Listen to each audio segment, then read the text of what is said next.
Happy Wednesday, everybody. It's time for another edition of your favorite show on the internet, PTN Extra. Maybe it's not your favorite show, but it should be, okay? We've got Mike Irwin here and Evan Kamiko, and usually Evan is hosting this, but I decided to jump in because I want to get both of y'all's opinions on something that's been taking the internet by storm the past couple of days.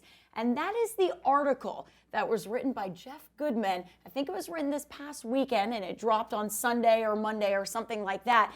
And it got everybody talking, not just because of what he said in the article, but because of the anonymous coaches that he quoted in this article that he wrote about Coach Calipari. I want to show you some of these quotes that were in this article. Okay, this one from an anonymous SEC coach. They're all from anonymous SEC coaches, it sounds like. They have a ton of individual talent, but none of their pieces fit. None of them. Okay, let's go to the next one. He doesn't play freely at all under Calipari. He doesn't know where his shots are, so he looks skittish and lost. And this one was in reference to Nellie Davis. This is another one. I don't think Calipari and his staff can adapt. And then this was the one that I think a lot of people were intrigued about. There's just no fear now when I see him on the other sideline. The game has changed, and he is becoming archaic. Before I get your opinions on these quotes right here, on Tuesday, I believe it was, we got to talk to Associate Head Coach Chin Coleman.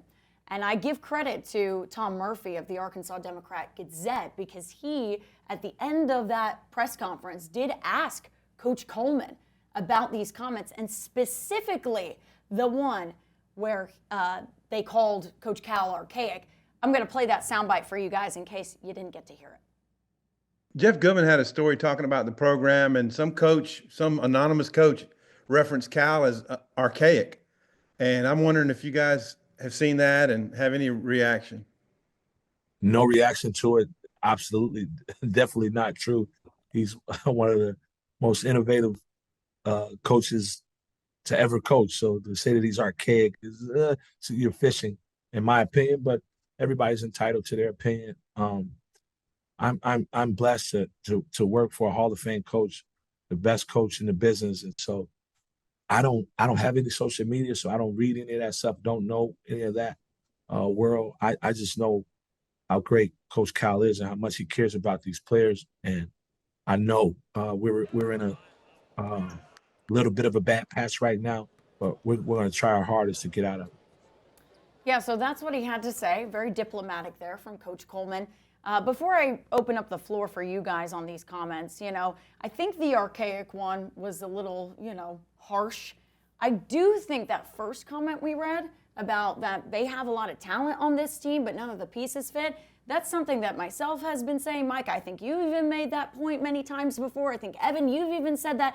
That's a point that's been made very freely by a lot of the media. So, look, while I say some of these comments, a little harsh in my opinion, I don't necessarily disagree with this one. I don't necessarily disagree with the one where they talk about Nellie Davis. He does look like that out on the court. So look, some of it true, could some of it be true? Yeah, absolutely. Was it a hit piece on Coach Cal? Yeah, we can all agree on that. Mike, I want to get your thoughts on it first. Well, first of all, the guy that put this all together, he has a podcast, or he's on a podcast, and I guess he popped this up on him.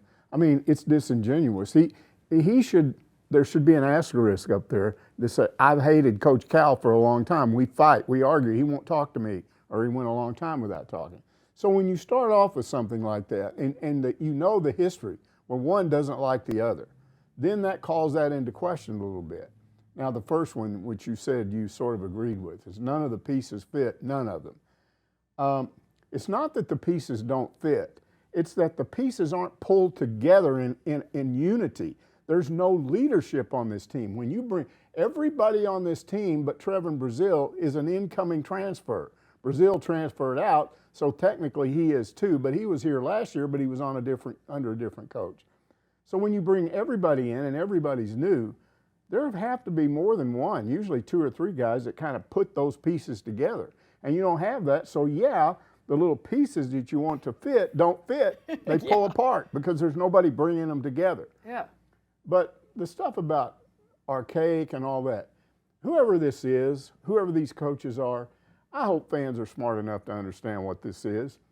If I'm coaching against Arkansas and I'm in the SEC, and I know Cal's a great recruiter, and somebody gives me a chance to get a free shot at him without my name getting out there, so I'm going to say some stuff about he's the game, he can't really coach, he's a recruiter, game is passed him by. I'll do that. Why? Because it's going to hurt his recruiting, and which will help me. Maybe I'm going up against him for a player, and then when I go in and start talking to that player, and then you won't admit that you were the guy that said that. You say, see what this guy said about him? Ooh, do you want to go there? Maybe his game has passed him by. So that's all nonsense. Yeah, and it goes back to what Coach Coleman said in that soundbite where he goes, look, I haven't read it, I haven't seen it, but it kind of seems like it's fishing for me. And, hey, it absolutely is, because he's trying to get clicks at the end of the day, just like anybody in the media. We want clicks so that we can, get paid, right? That's how we get paid, guys. You know that if you're sitting here and watching this video. Evan, it's kind of interesting, though, because what Mike said, he has a point there that, look, anybody who says these things about Coach Cal and, I don't have to have my name attached to it, and maybe I can hurt his recruiting. We all know, I talked to coaches before the season started, after Coach Cal was hired, and they go, look, if I want anybody to rebuild my roster from the ground up, it's Coach Cal. Yeah, and it's the right thinking 10 years ago, right? I do think that if you really look, and I was doing a numbers dive today, if you look at this 2025 Arkansas Razorback team versus last year at Kentucky, last year's Kentucky team, 89 points per game, that was second, 409% from the three-point line, that was first, 72nd rebounding and assists per game. We're about the same as this one, but this Arkansas team today, 77.4 points per game, that's 121st in the country, 336% from three-pointer, that's 294th in the country. The fact of the matter is I think this is deeper than just what we're saying. Yes, the pieces don't really fit together. We've seen that. There is a reason this team is 0-5 in conference play. But the reality is the talent that he brought in when it comes to the freshmen isn't necessarily as highly touted as we've seen in past years from Coach Calipari. Last year, the 2023 Kentucky recruiting class, they had Edwards, who was number 3. DJ Wagner was the number 4 player. Aaron Bradshaw, the number 6 player. You go back to 2014, Trey Lyles at 6. Carl Anthony Towns at 9.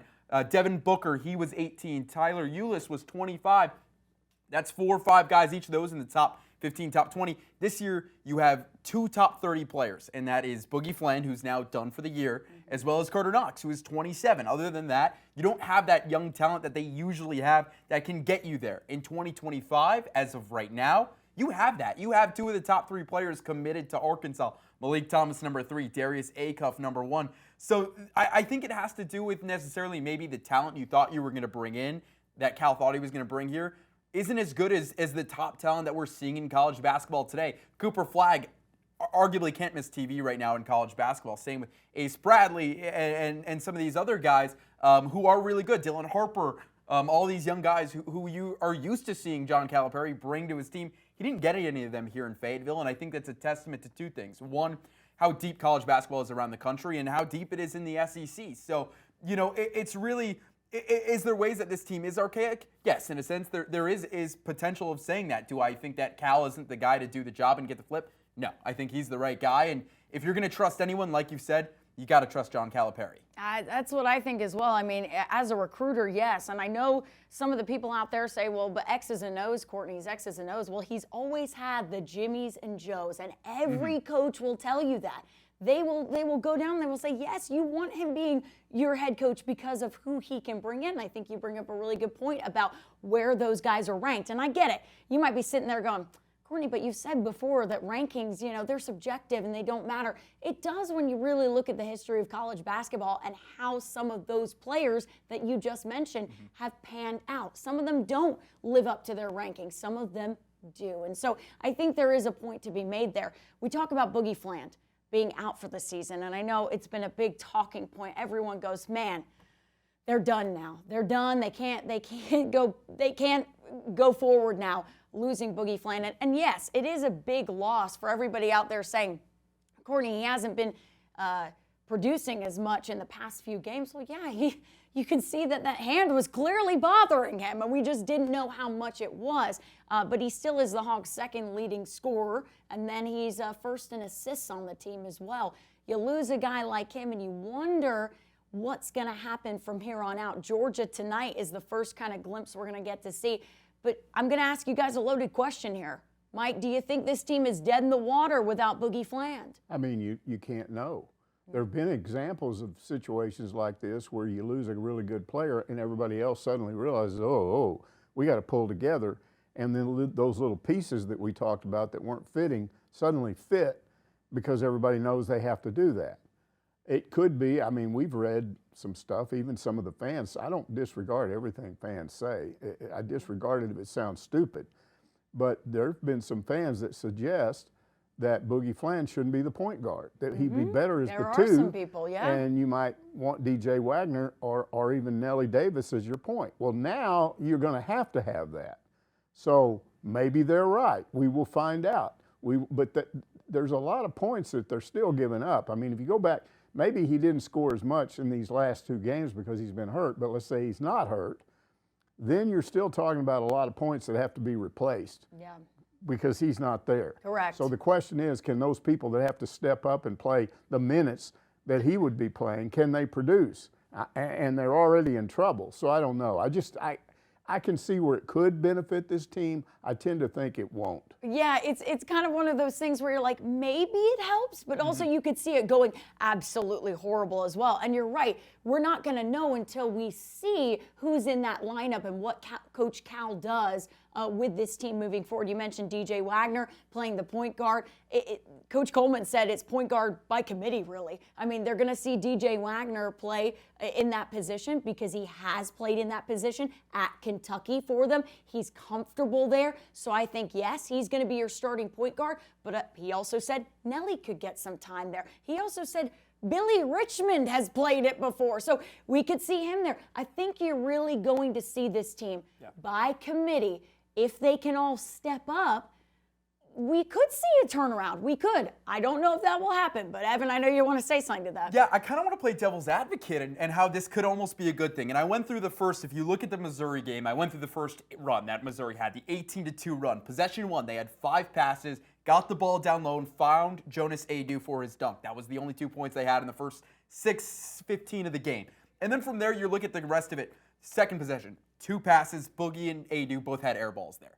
Then the third possession and fourth possession, no cuts. This team wasn't cutting, and I think a big part of it was Boogie Fland trying to create off the dribble because it's what he is really good at doing. There is a reason he's projected 12th to the NBA draft when it comes to CBS Sports and 22nd when it comes to Sports Illustrated to Brooklyn. There's a reason he's that good. There's a reason he's highly touted. But I go back to that Missouri game. You didn't see any cuts on the third or fourth possession. 5 to 9, you get about 5 to 7 passes. But it's all outside of the three-point arc. It's nothing driving. And what is DJ Wagner really good at? What is Billy Richmond not scared to do? What is Adu Thero really good at? Yeah. They're good at getting downhill. They're good at driving and kicking out, potentially opening opportunities for Nellie Davis to get open and start to get hot from 3, which he desperately needs to do if Arkansas wants to turn it around. So, in a sense of archaic basketball, to go back to our original point, that is archaic basketball. You can't pass the ball around and not cut and not dive. And then finally, that 10th possession, put back floater, 18-4, run over, 6:17 into the game.